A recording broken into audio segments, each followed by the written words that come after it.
Hey, this is darthruneis, and I'm going to go ahead and go through the Heroic Stonecore encounters, from trash to bosses to achievements, just a couple of the things that I would hope the general public would get the hang of, because it's really fucking annoying when you fail at it like this one warrior did.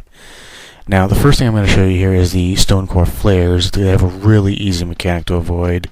It's called Flay, and it's just basically it's a dragon breath with a cast time, and they can't turn while they're doing it, so all you gotta do is get behind them when they start flailing their arms around like that. It's a really easy mechanic. As a tank, I usually get behind it, so be ready for your tank to do that and adapt to it. If you're melee DPS, if you're ranged or healer, you should be nowhere near it at any time. Next up is these crystal spawn giants. Now, this is the thing that pretty much everybody always fails at. Even most of my group did, especially the fucking warrior. Now, what these guys do is an ability called Quake, which is exactly what it sounds. They slam their foot on the ground and do a ton of damage to anyone on the ground. All you gotta do to avoid this is jump. Now, the way to time it is, what I do is when he's casting Quake and you see his foot go up, and right when it stops going up as Quake's casting, jump then, and you'll never get hit by Quake if you do it right. You can see it in this video. I think I might get hit by Quake once. I think I edited that out. That was like right after Corborus. That's the only time I ever get hit. I rarely screw up, so you can pretty much go with that as a rule. I hope that's explanation enough, because it's really just that easy. The other thing these guys do is a crystal charge, just like Corborus does on Heroic. Kill them, they do the exact same thing. I think they might not explode for as much damage. Now, here's Ozruk Heroic, basically the bane of all pug tanks.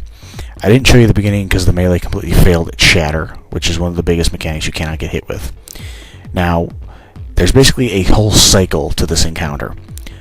Basically, he'll do Ground Slam first, which you either sidestep, or as I do, I run through Ozruk. This is only for the tank to worry about. The other thing he'll do is Paralyze.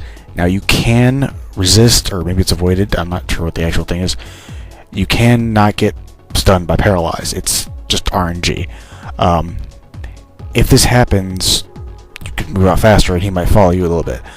But right after Paralyze, he'll start casting Shatter, which is exactly what it sounds like. And since you're paralyzed, you get hit for a shit ton of damage. I've been hit by it before. It hits for about 200k on a tank, let alone melee DPS without 40% mitigation or whatever. Don't get hit by it. All you gotta do is get the cycle of this down. As a tank, you're gonna be smacking on the boss anyway, so you really don't have to worry about getting out of Paralyze, because the Elementium Bulwark is going to get rid of it for you. It'll put a little dot on you. I don't know what it's called off the top of my head, I'm sorry. But it'll just put a little dot on you, and getting hit, when the dot ticks, it'll break Paralyze and allow you to get out of it. And then he'll cast Shatter, and you just gotta get 15 yards away. You can kind of see it, basically exactly where the graphic is, where you don't want to be. Again, I cut a lot of this fight out because the DPS were terrible. All we had was a mage, me, and the healer, which was a shaman. So this fight took us just about 5 minutes, and I'm not going to put that in the whole video because that would just be retarded. So after that, here we are to High Priestess Azil. And all I'm going to show you on this fight is the achievement called Rotten to the Core. All you got to do for this is kill, I think it's 100 off the top of my head. 100 of those little ads that she has in about 20 seconds, or 10 or 5, whatever.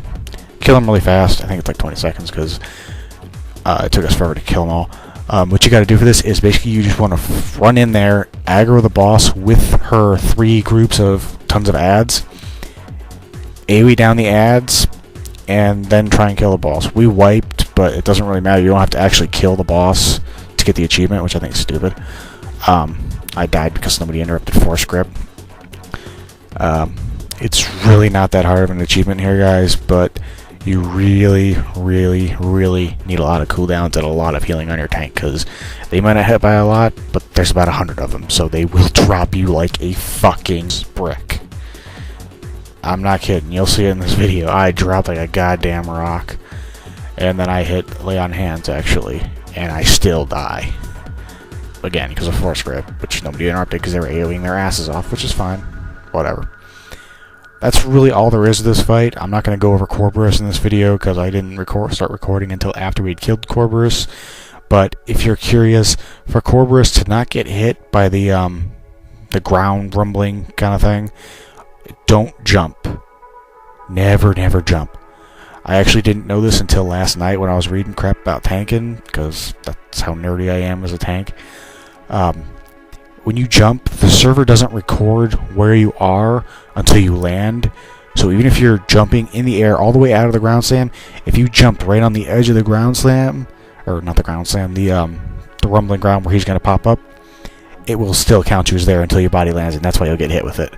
I know a lot of people get confused with that, and if you didn't jump and you're dying to it, then it's a lag, probably. But, yeah, hopefully that's a little bit of a help. Don't jump, just strafe. Please, for the love of God, do not jump. Strafe. It makes the server record where you are faster. You have a higher chance of getting out there, even with lag. That's all I gotta do for Corborus, guys. That's gonna be it for this video. I hope it was helpful in some way, shape, or form.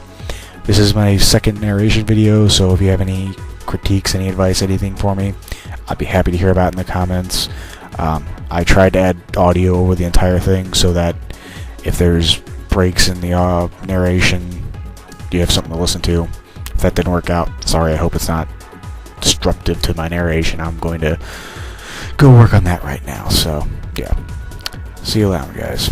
Oh, and Rock Bull of Anubarak, I hate you, you suck, you stupid warrior asshole. That's it.